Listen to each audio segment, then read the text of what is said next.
আমরা এখানে কি বললাম?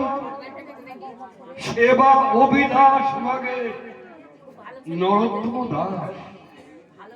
তাহলে আমরা কি জানতে পারলাম? আমরা জানতে পারলাম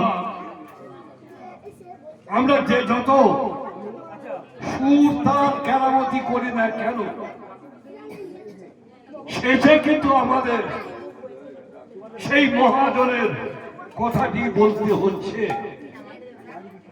তা সেই মহাজনের পরিচয়টা তো আগে আমাদের জানতে হবে। তার নাম হচ্ছে নরোত্তম, অর্থাৎ নরু। নরু তখন এই পৃথিবীতে আসেনি। খুব মন দিয়ে শুনবেন, মহাপ্রভু এসেছিলেন ঢাকা শ্রীহট্টে মাতৃগর্ভে, ভূমিষ্ঠ হয়েছেন নবদ্বীপে।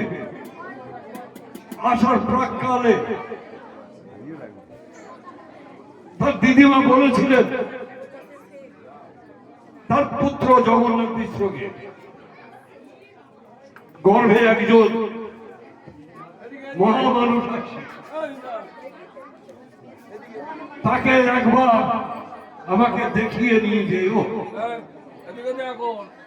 মহাপ্রভু শ্রীপাদকে সঙ্গে নিয়ে পদ্মা নদীর ধারে গিয়ে, তার উপরে হচ্ছে পদ্মা, নরু নরু করে ডাকছেন।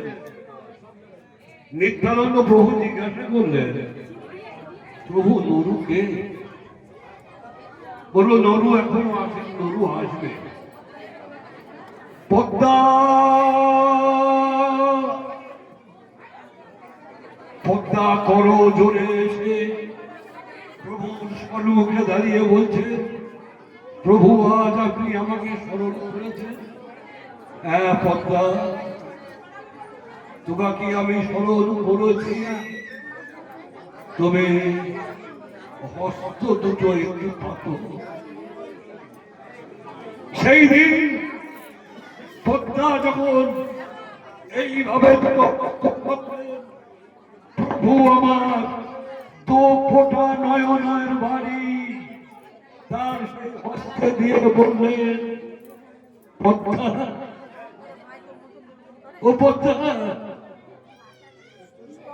বড় যত্ন করে এই প্রেম সম্পদ তুই রেখে দেবে।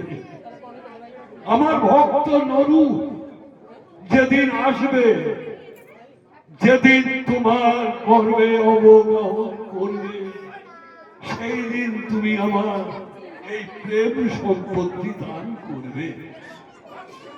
এই বলে প্রভু চলে গেলেন। যথা সময়ে নরুর আবির্ভাব হলো। আবির্ভাব হয়ে 11 বছর বয়স যখন নরু একদিন এসে পদ্মায় যখন অবগাহন করছে, সেই দিন পদ্মার উত্তাল তরঙ্গ এত উচ্চতরে উঠেছিল। পদ্মা দেখল, এই তো সেই দিন পদ্মা জল থেকে উঠে দেখে সামনে দাঁড়িয়ে সেই ভক্ত নরু। নরুকে পদ্মা ডেকে বলছে, ও নরু। মহাপ্রভু তখন অপক্রম প্রকট লীলায় আনলাই। নরু, স্বয়ং প্রভু তোমার দু ফোঁটা প্রেম সম্পদ নয়ন বাড়ি রেখে দিয়েছে।